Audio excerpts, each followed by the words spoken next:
So Bante, I have some problems in regard to relationships in my daily life.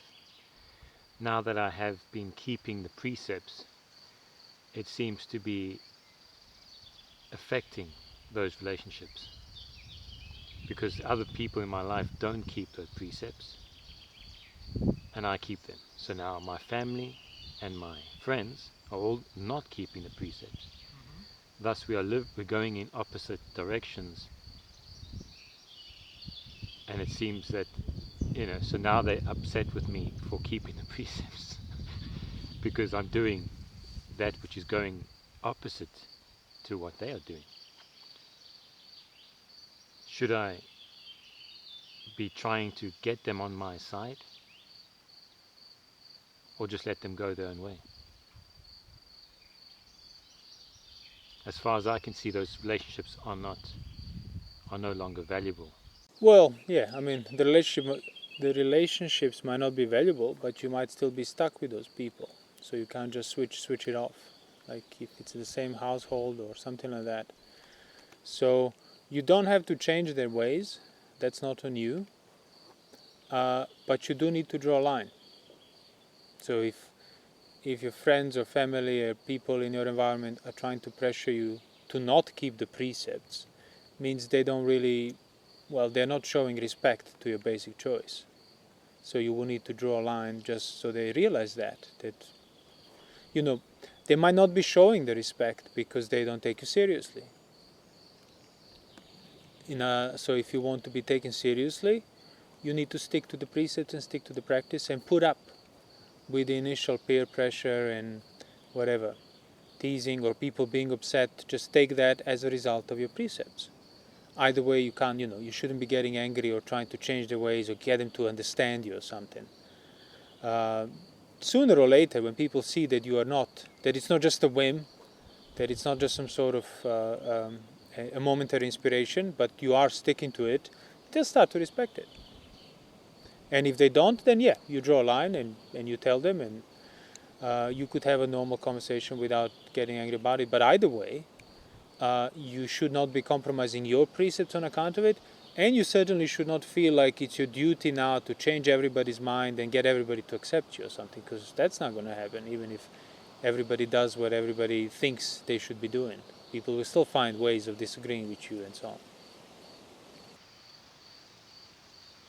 And I was just thinking that's actually quite common, that you keep the precepts, your family don't keep the precepts, and there might not be any arguments, but there's definitely there can be a leaving each other.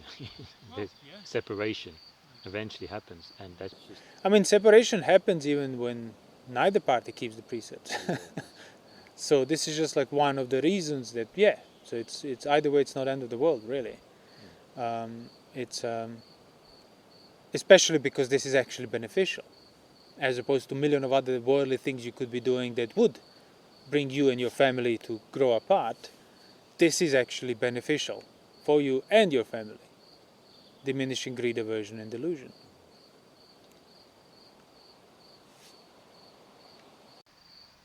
I think lots of people feel that pressure, isn't it? That Exactly. If my parents aren't happy with what I'm doing, I'm doing something wrong. It's like because of the pressure that they feel, they think,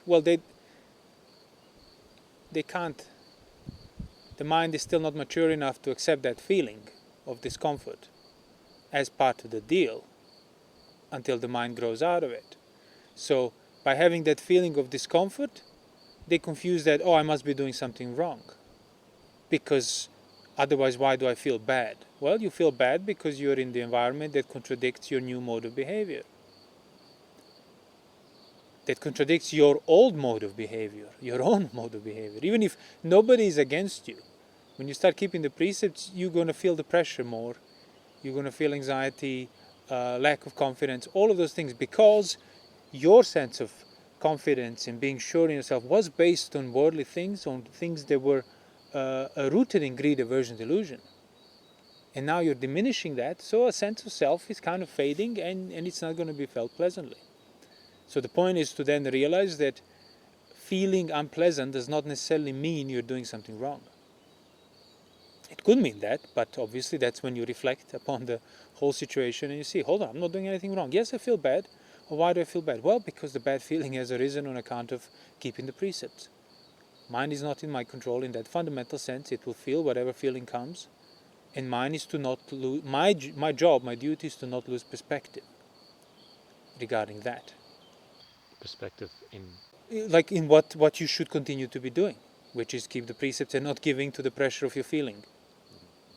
And if people are not clear on that level, that's when they give in. Like, no amount of peers can pressure you unless you're already pressuring yourself, unless you're already giving into that pressure, unless you're uncertain whether you can give in or not.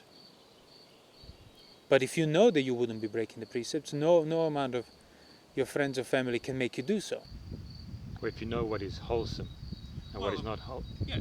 Eventually you get to obviously understand on a deeper level, wholesome is wholesome, unwholesome is unwholesome, but initially it would just come out of a reasoning, but even as such, it's a valid position to take. Yeah, it is unwholesome, it is distracting, it is detrimental, unbeneficial. I won't do it, and I'll stick to it.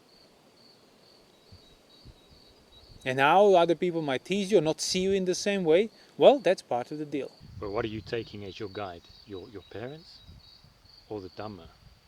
You know, that perspective of this is wholesome, this is unwholesome. Well, what they're taking as their guide is their feeling.